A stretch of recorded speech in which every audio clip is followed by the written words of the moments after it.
we also have to realize that the military serve the country and the government of the day.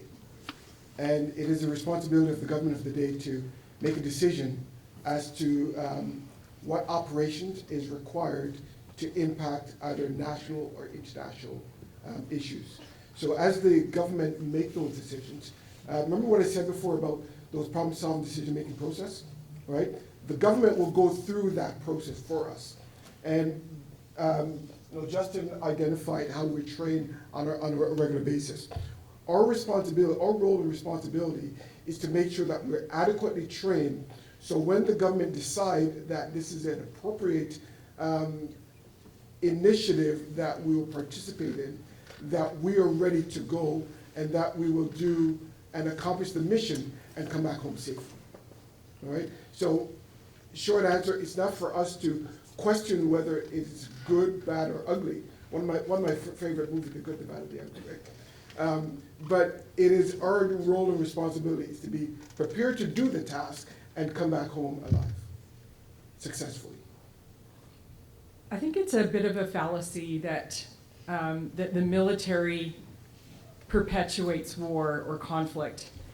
In our country, that's absolutely not the case. Like, nobody wants peace more than those of us who are sent out to make that peace.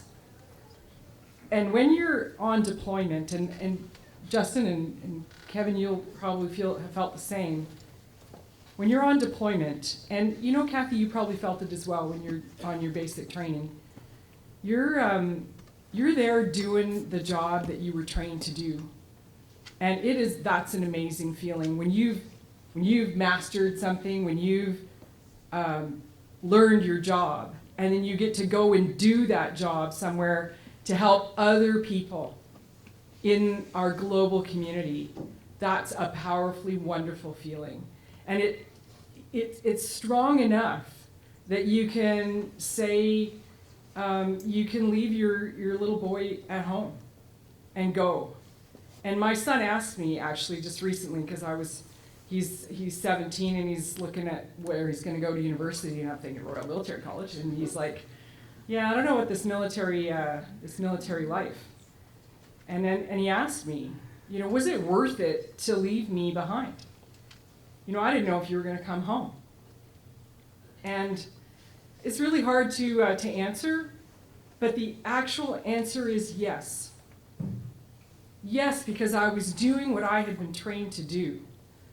And I was doing a job that was so important for my country that yes, it was worth it.